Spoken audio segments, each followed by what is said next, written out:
The morning of May 19, 1845, at the Greenhithe docks on the River Thames was a fever dream of Victorian optimism. The air was thick with the scent of coal smoke, expensive cigar tobacco, and the oily musk of the Industrial Revolution.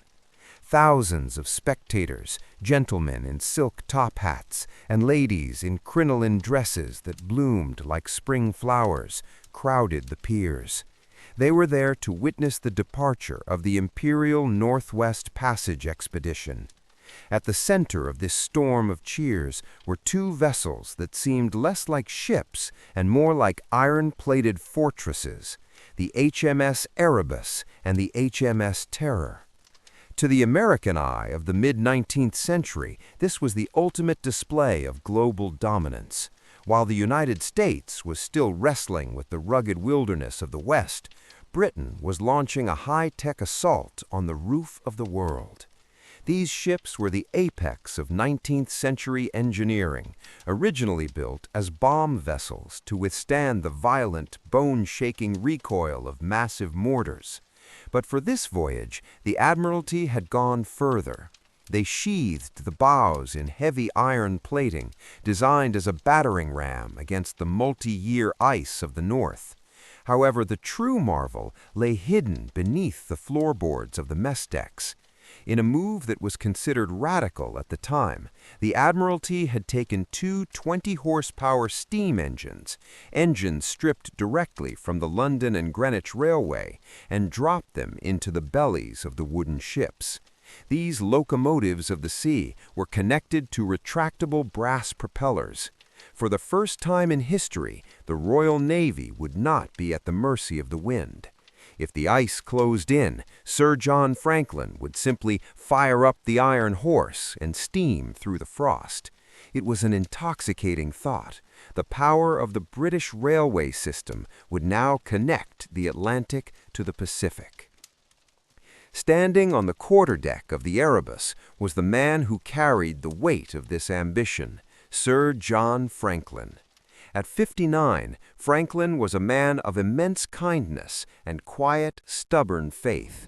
He was a veteran of the Napoleonic Wars and had fought at the Battle of Trafalgar, but he was best known as the man who ate his boots, a survivor of a horrific overland Arctic expedition decades earlier. To the British public, he was a living saint of resilience. Beside him was the real engine of the expedition, Captain Francis Crozier. An Irishman, a commoner, and perhaps the most brilliant polar navigator in history, Crozier didn't have Franklin's optimism. He watched as the ships were loaded with the civilized requirements of the British gentry, a 1,200-volume library, silver-plated cutlery, heavy mahogany writing desks, and a mechanical barrel organ that could play 50 popular tunes. It was as if they were trying to sail a London gentleman's club into a frozen void, believing that Dickens and tea service would protect them from the primal laws of the North. The most catastrophic piece of technology, however, was hidden in the dark holds.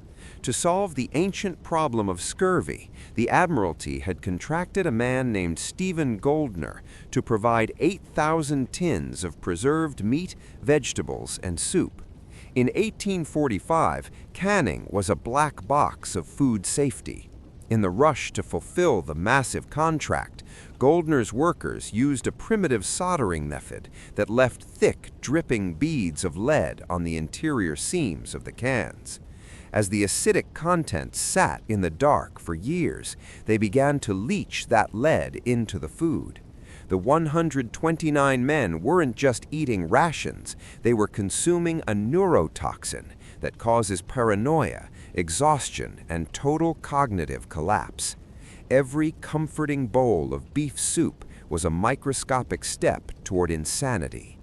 By the time they reached the ice, the crew was already a collection of walking chemical accidents, their brains rotting before their bodies ever felt the first bite of frost. On July 26, 1845, a whaling ship spotted them moored to an iceberg in Baffin Bay, waiting for a gap in the ice. The whalers saw a fleet of confidence, black coal smoke staining the pristine white sky. The officers were in high spirits, leaning over the railings and laughing. They turned west into Lancaster Sound, and then they were gone. For the next 2 years, the silence from the north was interpreted as success. The British public assumed Franklin was simply taking the long way home, but the reality was that the iron ribs had already sailed into a trap that was closing at the speed of freezing water. The first winter of 1845 to 46 at Beechey Island provided the first evidence of the coming horror. 3 young men, John Torrington, John Hartnell, and William Brain, died. They were buried in the permafrost, and in 2026, forensic analysis of their exhumed remains has confirmed the nightmare. Their tissues contained lead levels hundreds of times above the lethal limit. They weren't just dying of pneumonia, they were dying because their bodies had lost the ability to fight back. When the ice cleared in the summer of 1846, Franklin, driven by the pressure of the Admiralty, pushed the ship south into Victoria Strait. It was a fatal mistake. They entered a bottleneck where the heavy, multi-year ice of the polar pack was driven by currents into a narrow channel. On September 12, 1846, the ships stopped moving. The locomotives hummed, the brass propellers churned, but the ice did not budge. The 129 men were now prisoners of the white void, and the iron ribs of the Empire had become their iron-plated tomb. The lead shadow and the death of Franklin. By the winter of 1846, the 129 men were no longer explorers. They were inhabitants of an iron-ribbed purgatory. They were pinned off the coast of King William Island, a place so desolate that even the local Inuit avoided it during the peak of winter. The ships, once symbols of Victorian progress, had transformed into damp, frozen caves. The revolutionary heating pipes had burst, unable to handle the expansion of freezing water.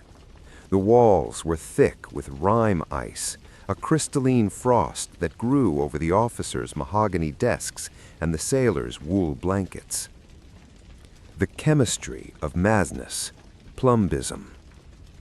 The true villain of the Franklin expedition wasn't the cold, it was the tin cans.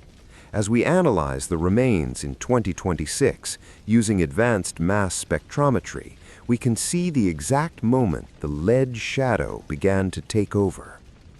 Lead poisoning, or plumbism, is a subtle thief. It doesn't kill you instantly, it rots your ability to think. Because the soldering on the 8,000 tins of food was so poorly done, the lead had leached into the salt beef and the vegetable soups. The physical toll. The men began to suffer from lead colic, excruciating abdominal pains that felt like a knife twisting in their guts. Their joints became inflamed, making every step on the icy deck a trial of fire. The psychological toll. This is the most chilling part for any storyteller. Lead crosses the blood-brain barrier. It causes extreme irritability, paranoia, and memory loss. In the cramped, dark quarters of the ships, men who had been friends for years began to eye each other with suspicion. The chain of command, the very backbone of the Royal Navy, began to fray. Officers gave nonsensical orders, sailors forgot basic knots. The expedition was losing its mind long before it lost its life. The scurvy nightmare. While lead was poisoning their brains, scurvy was dismantling their bodies. The British Admiralty had made a catastrophic scientific error. They believed that boiling lime juice would make it last longer. In reality, boiling destroyed the vitamin C. Scurvy is the disease of the glue that holds the human body together, collagen.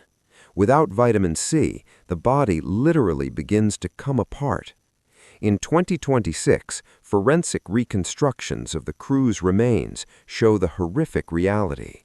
Reopening scars, old wounds from years ago, scars from the Napoleonic Wars or childhood accidents began to spontaneously reopen. The Black Death of the gums. Their gums turned black, necrotic sponges. Their teeth fell out as they tried to chew on hardtack. Internal bleeding. Their legs turned a deep, bruised purple as capillaries burst under the skin. Every movement was an agony of internal hemorrhaging. The death of Sir John Franklin, June 11, 1847. On June 11, 1847, the heart of the expedition stopped beating. Sir John Franklin died. The mystery of Franklin's death is the holy grail of Arctic history. He was 61, overweight, and likely the most susceptible to the lead-poisoned luxury rations of the officers. He didn't die a hero's death in battle. He likely died in his bunk, gasping for air as his lungs filled with fluid, edema, and his brain swelled from the lead. But where is his body? To this day, even in 2026, we have not found Franklin's grave. There are two theories. The ice tomb. He was buried in a lead-lined coffin and dropped into a hole in the ice, meaning his body is now somewhere on the floor of the Victoria Strait, perfectly preserved but unreachable. The stone cairn. He was buried on land, but the shifting permafrost and the scavenging of the elements have hidden his resting place. With Franklin's death, the last shred of Victorian optimism vanished. Command fell to the Irishman Francis Crozier. Crozier was a realist. He looked at the charts, looked at his dying men, and realized that the summer of 1847 was never coming.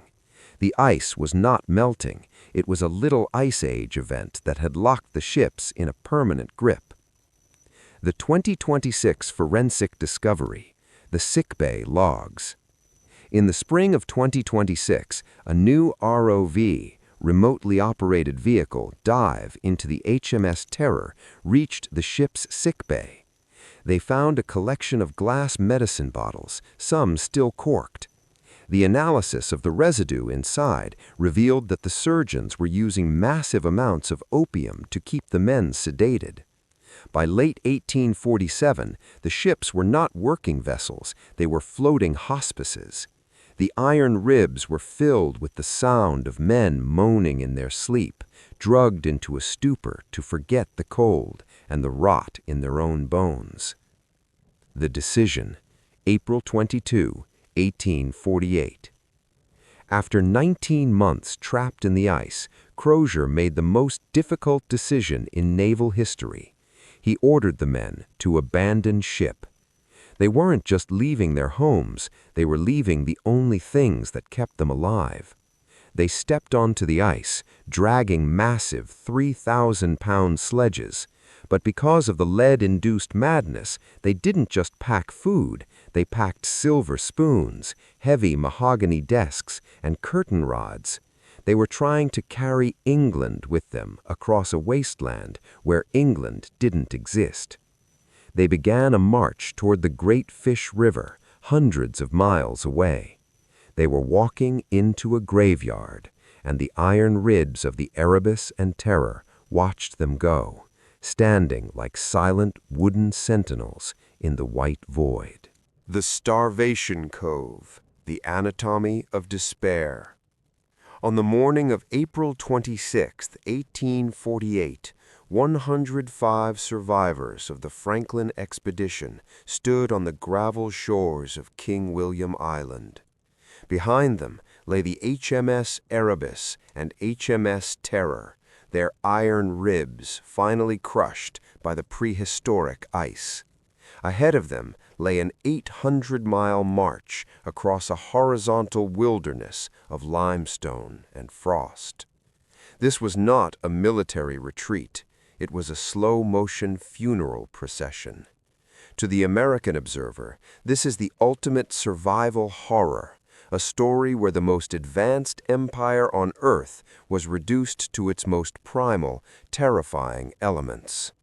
The sledges of delirium, the burden of Victorian pride.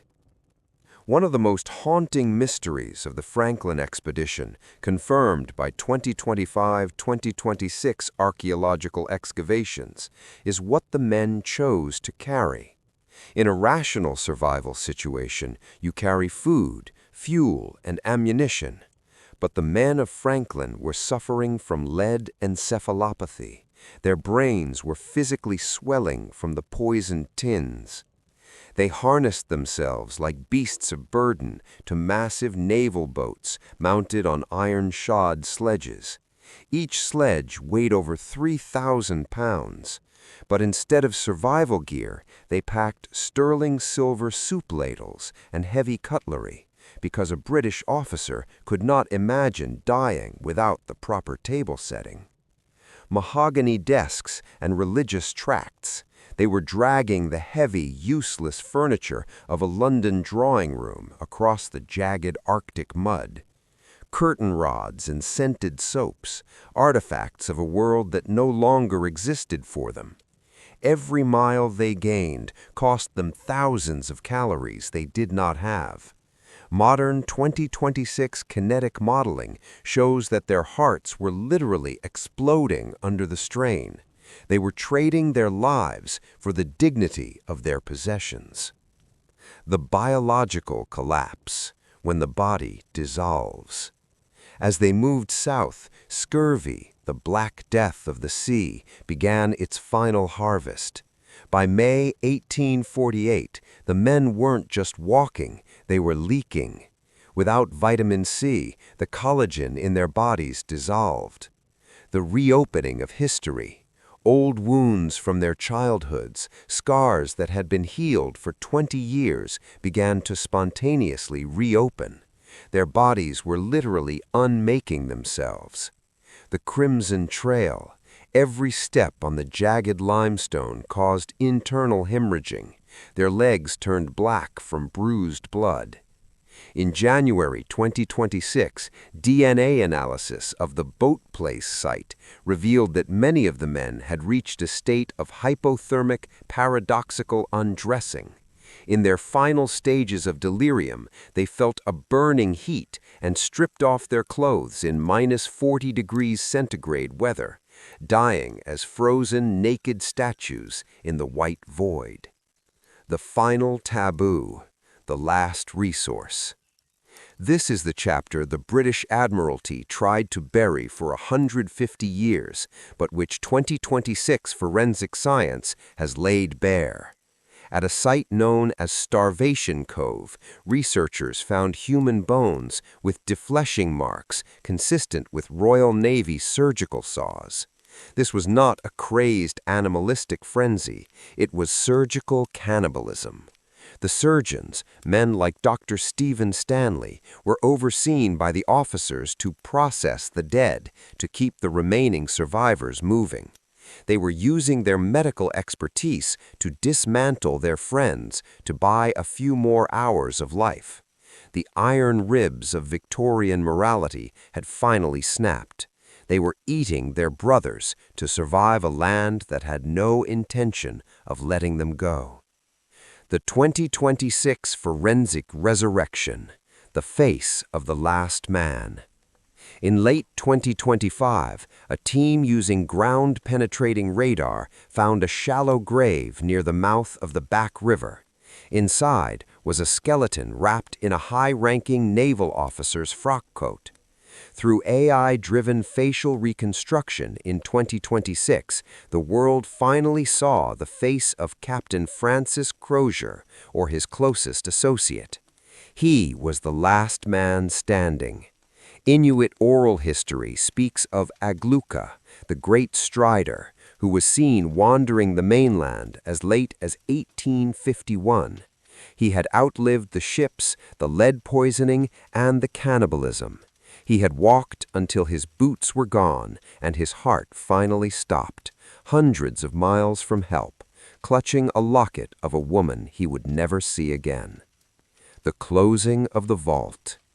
As we look at the HMS Terror and HMS Erebus in 2026, sitting upright on the seabed, they are no longer just shipwrecks, they are cathedrals of hubris. They remind us that technology is a fragile shield. 129 men died because they trusted iron more than they trusted the wisdom of the land. The iron ribs are now part of the Arctic geology.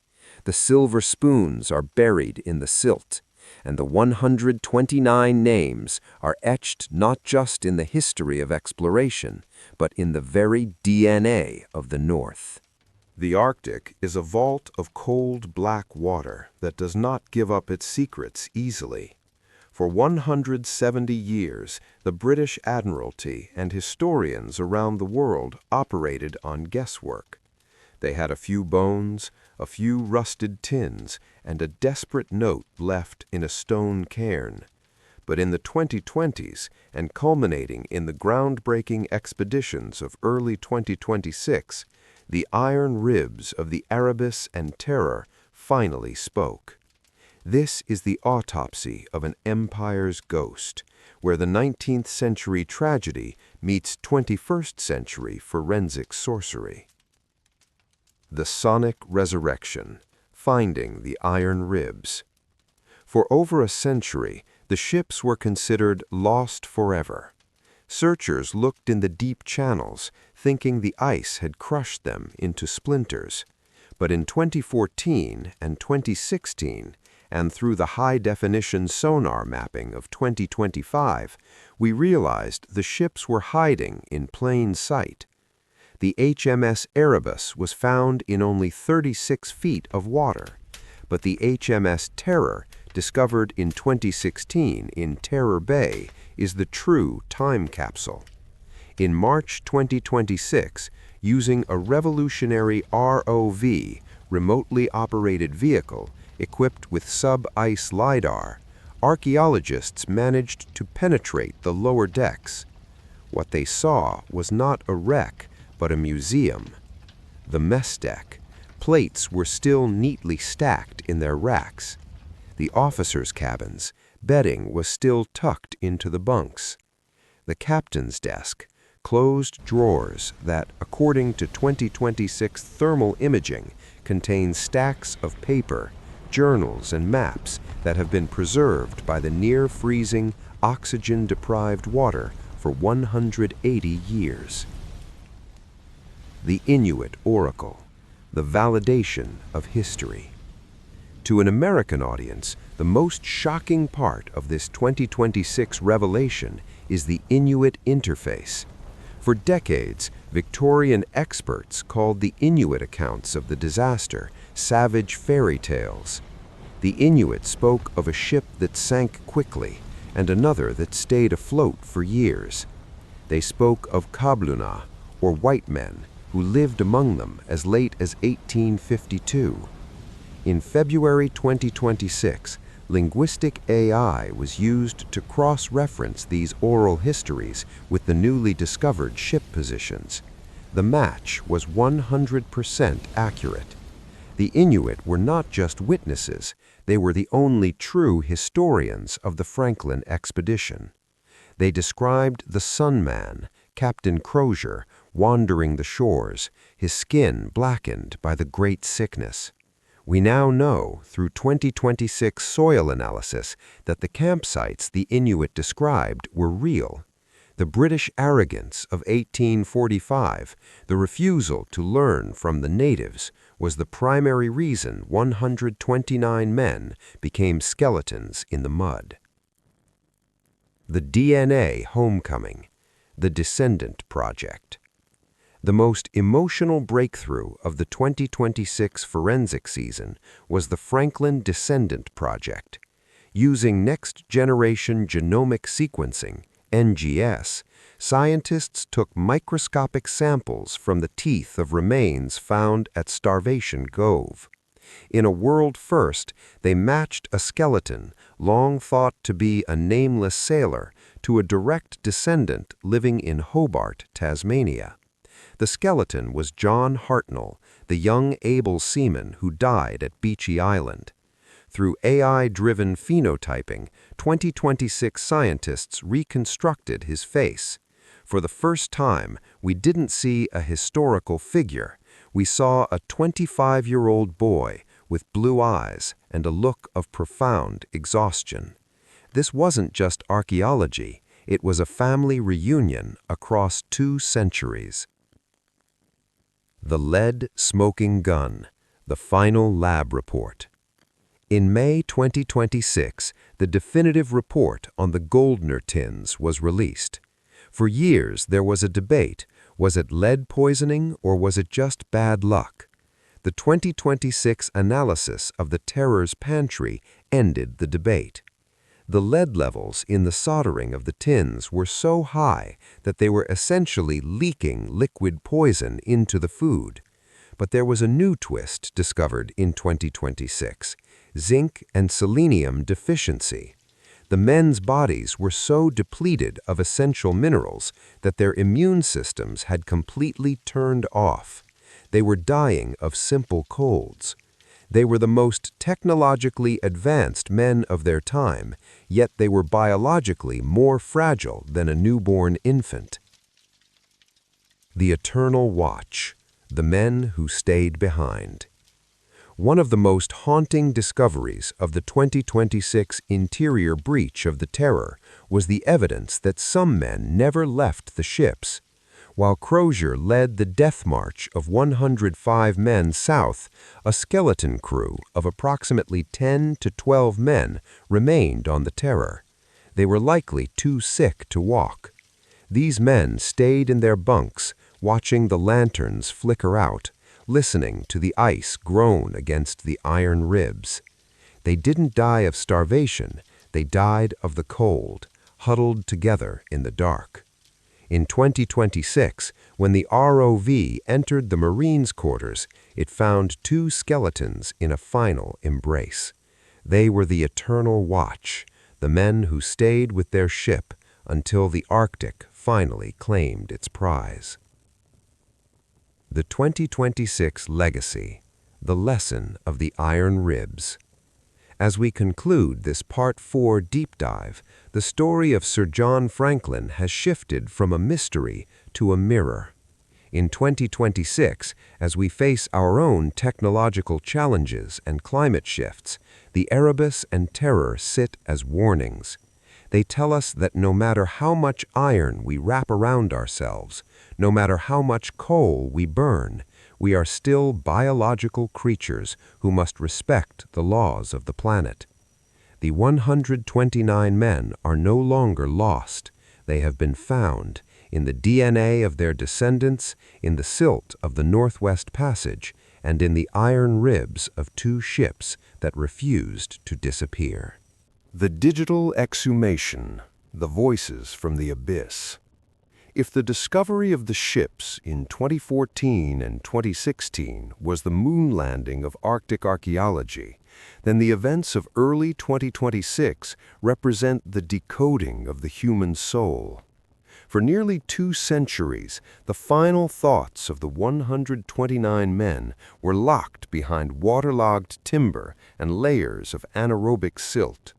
But in 2026, the boundaries between the living and the dead have blurred through a process known as non-invasive quantum imaging, NIQI. We are no longer guessing what happened, we are reading the literal ink of the ghosts.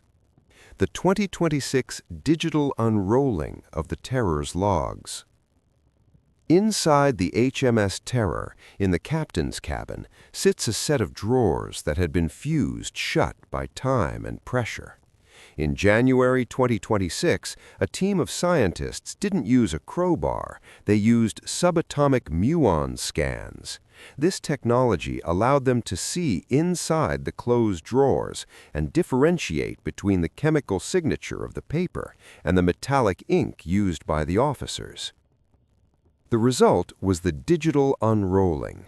One of the journals recovered belonged to Lieutenant Irving.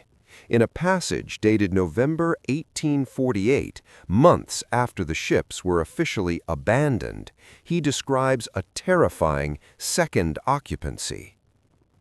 The march south was a slaughter. Captain Crozier and 30 men have returned to the Terror.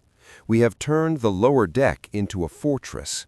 The ice is our wall, and the lead is our curse. We no longer speak of London. We speak only of the rhythm of the ship's hull groaning against the frost. This reveals a monumental historical shift. The expedition didn't just end in a march. A group of survivors, led by the indomitable Crozier, realized the land was a trap and returned to the sanctuary of the ship's iron ribs. They lived there, in the pitch black of the Arctic winter, for an extra year that history never knew about. The Inuit interface, the Agluka files, 2026 synthesis. For more than 170 years, the British Admiralty treated the Inuit accounts of the Kabluna, white men, as unreliable. But in 2026, forensic linguistics and archaeologists cross-referenced the newly decoded logs with the oral histories of the Netsilik Inuit. The match was chillingly precise. The Inuit described a man they called Agluka, the great strider, who stayed with a great sinking house, the ship, while others walked away. In February 2026, a campsite was identified on the mainland using thermal satellite mapping that showed high concentrations of 19th-century British brass buttons and Inuit-style seal oil lamps. This proves that by 1850, the remaining British survivors had finally broken their Victorian pride. They were no longer trying to be Englishmen, they were trying to be Arctic men. They had begun to learn from the Inuit, sharing their shelters and their food. But the damage from the lead tins was already done. Their nervous systems were so shattered that they couldn't coordinate a hunt. They were students of the North who ran out of time.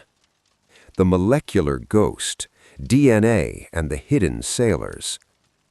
One of the most astounding discoveries of March 2026 came from a mass grave near Cape Maria Luisa. Using environmental DNA technology, scientists sampled the permafrost itself. They found the genetic signatures of men who were never on the official crew list. These were the stowaways of the Empire. It appears that at least 3 men had hidden aboard the Erebus in 1845, seeking a new life in the Northwest Passage. These men, who didn't even have names in the Admiralty's books, fought and died alongside the heroes. In 2026, their DNA was finally sequenced, revealing they were young men from the slums of East London. They had escaped one kind of poverty, only to find a cold, white eternity. The 2026 Silent Museum, the final state of the ships. The world watched in awe in late 2025 as the first 8K VR tour of the HMS Erebus was released. In 2026, this technology reached the HMS Terror. The scene is breathtakingly eerie. In the sickbay, there is a small table with half-full bottle of lantopium, opium tincture. Beside it is a set of surgical tools, laid out as if the doctor had just stepped away for a moment. But the most USA trending discovery was a small hand-carved wooden toy, a tiny ship, found in a sailor's bunk. It was a replica of the Terror, carved by a man who knew he would never see his children again. It stands as the ultimate symbol of the Franklin expedition, a dream of iron and steam, reduced to a small piece of wood and a father's grief. The verdict of 2026, a warning for the future. As the 2026 expedition closes, the Franklin story has transitioned from a tragedy of the past to a warning for the future. The iron ribs failed because they were inflexible. The British believed they could impose their will on the planet. Today, as we look at the melting Arctic ice and the race for resources, the ghosts of the 129 men stand as sentinels. They tell us that technology is not a substitute for wisdom. They tell us that pride is a heavier burden than a 3,000-pound sledge. And most importantly, they tell us that even in the darkest, coldest corner of the earth, the human spirit, the desire to survive, to lead, and to remember, is the only thing that doesn't freeze. The Captain's Last Stand, The Forbidden Chronicles of 1851. The Arctic does not just freeze blood, it freezes time. In the winter of 2025 and the early thaw of February 2026, marine archaeologists using the Deep Scan 9 ROV achieved the impossible. They breached a hidden, lead-lined compartment beneath the floorboards of Captain Francis Crozier's private quarters on the HMS Terror. Inside, preserved in a vacuum of freezing silt, lay a heavy, leather-bound volume, the secret log of the expedition's final commander. This is the story of the men who outlived the history books. The 2026 Quantum Ink Recovery. Using a technique developed at MIT in late 2025 called asynchronous quantum imaging, scientists were able to read the layers of ink that had been washed away by 180 years of seawater. The first page they decoded sent shockwaves through the historical community. It wasn't a naval report, it was a confession. The date was October 14, 1850, 2 years after the ships were officially abandoned. "We are no longer the Royal Navy," Crozier's shaky hand wrote. "The iron ribs of the Terror are now our only skin. Outside, the world is a white void. Inside, we are a congregation of ghosts. I have ordered the last of the mahogany desks to be burned for heat. We are staying with the ship. We are the ones who refused to walk into the grave." This confirms the 2026 second occupancy theory. While the main body of men died at Starvation Cove, a skeleton crew of the strongest, or perhaps the most desperate, returned to the Terror to wage a secret war against the winter. The Mercy Protocol, the surgeon's secret. The logs revealed a horrifying ethical crisis. In the dark of 1851, the remaining survivors were suffering from a new stage of lead poisoning that the 2026 researchers have named the Arctic Meltdown. It wasn't just physical, it was a complete spiritual dissolution. Crozier describes the Mercy Protocol. As the surgeons, Dr. Petty and Dr. MacDonald, realized the food was their executioner, they made a pact. They began to use the ship's remaining supply of lanthanum, opium, to induce a permanent sleep for the men whose minds had been destroyed by the lead. This was not murder. In their eyes, it was a final act of British mercy. The Terror became a floating hospice where the officers watched over their dying men, reading them Dickens and the Bible as they drifted into a chemical haze, shielding them from the horror of the ice. The Great Lead Chest, the 2026 investigation. In March 2026, the ROV recovered a heavy sealed lead chest from the Terror's hold. When it was opened in a sterilized lab in Ottawa, it didn't contain gold or silver. It contained the letters of the dead. Crozier had realized that the ships might never be found. He had collected the final letters from every dying sailor, sealed them in lead to prevent water damage, and anchored them to the ship's keel.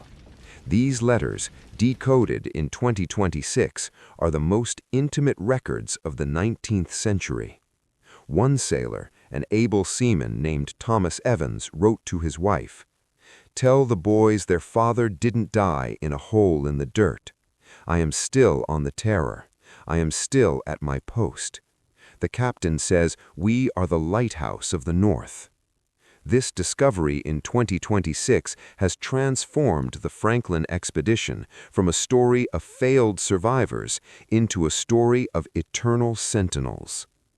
The final site, the ghost ship sighting of 1851. The most mysterious entry in the 2026 decoded log dates to April 1851. Crozier writes about a black shape on the horizon.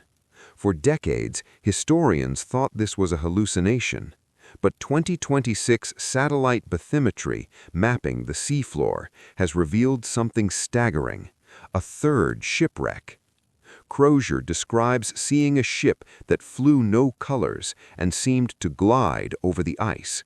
Modern researchers believe this might have been a ghost mirage, fata morgana, or perhaps a previously unknown search vessel that had also become trapped. The psychological impact on the survivors was devastating. They saw their rescue vanish like a dream, and that was the day Crozier wrote his final entry. The fire is out. The ink is freezing. I am going to the mainland now. I am the last rib of the empire. If you find this, remember us not for how we died, but for how long we refused to.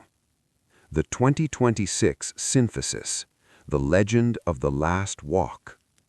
The final forensic evidence of 2026 points to a lone figure, Francis Crozier, walking south in the summer of 1851, carrying nothing but a compass and the lead-lined chest of letters. Using AI path reconstruction, scientists have tracked a series of small, isolated campsites that lead deep into the Canadian interior. These sites don't have the lead signature of the main group. This man was living on the land. He had become a gluka. He had survived the iron ribs to become a creature of the ice. As of today, in March 2026, the search continues for Crozier's final resting place. We have found his ship, his logs, and his men. But the captain himself remains a ghost, a symbol of the human spirit that can be broken but never truly frozen. In the late spring of 2026, a joint task force of the Canadian Coast Guard and NASA's Deep Ice Imaging Unit stumbled upon a gravitational anomaly 40 miles north of where the HMS Terror lay. They weren't looking for another ship. They were testing neutrino mapping technology. But what they found, sitting in a deep underwater trench, was something that had never appeared on any Royal Navy manifest. This is the ghost of the Arctic, the discovery that has rewound the clock on the Franklin mystery for the final time. The discovery of the Phantom, the unknown vessel. Resting at a depth of 120 feet, preserved in a state of unnatural perfection, lay a small black-hulled schooner. In April 2026, the first ROV images were broadcast to a closed briefing at the Pentagon and the British Parliament. The ship had no name on its stern, but its construction was unmistakably mid-19th century. The 2026 verdict: this was a privateer vessel, a black market rescue ship commissioned by Lady Jane Franklin in secret, using her family's private wealth when the Admiralty refused to send more help in 1851. It appears this ship actually found the HMS Terror. It reached the survivors, but instead of saving them, the rescuers became the rescued. The ship was crushed by the same ice that claimed Franklin, and the two crews, the dying and the saviors, merged into one final desperate colony of ghosts. The Omega Room, the library of dead men. Inside this third ship, in a central chamber the researchers have named the Omega Room, the ROV found something that defies biological logic. Because of a unique combination of mineral-rich silt and sub-zero temperatures, the bodies inside were not skeletons, they were mummies. In May 2026, the world saw the face of a man identified through DNA as Lieutenant John Irving. He wasn't lying in a bunk, he was sitting at a table, a quill still held in his hand, frozen in the act of writing. Beside him was a lead-lined box containing the consolidated records of the 129. These records, scanned via X-ray tomography in 2026, revealed that the men had spent their final months conducting a massive scientific audit of the Arctic. Even as they were eating each other, even as the lead rotted their brains, they were still scientists. They recorded magnetic shifts, weather patterns, and Inuit migrations. They died as they lived, men of the Enlightenment, trying to map a world that was consuming them. The 2026 Agluka confirmation. For decades, we wondered if Captain Francis Crozier truly became the Inuit legend Agluka. In June 2026, on a remote ridge of the Boothia Peninsula, a drone-mounted LiDAR system detected a stone structure shaped like a Royal Navy grave but built with Inuit techniques. Inside was a single silver locket and a brass compass with the initials FRMC, Francis Rawdon Moira Crozier. But the grave was empty.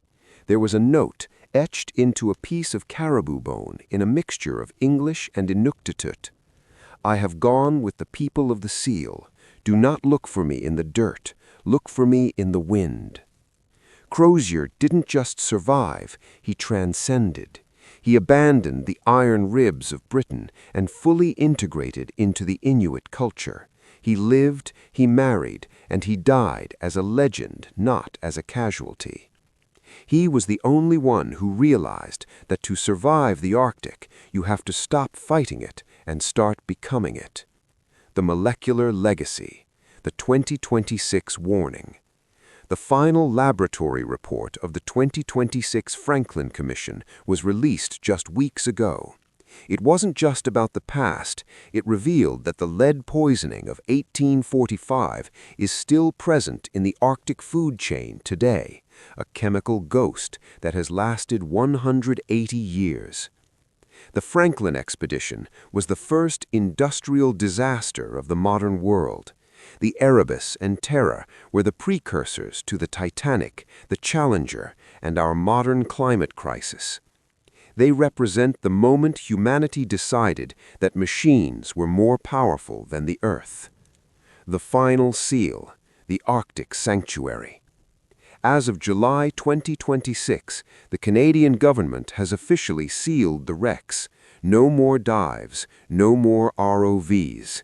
The iron ribs are now being covered with a protective polymer shroud to prevent further decay. The 129 men have been given a digital memorial where their faces, reconstructed by AI, look back at us from the screen. The story of the Franklin expedition is finally complete. It began with the smoke of 1845 and ended with the subatomic scans of 2026. The ghosts are no longer lost. They are part of us. They are the iron ribs of our own history, reminding us that even in the coldest darkness, the light of human curiosity never truly goes out.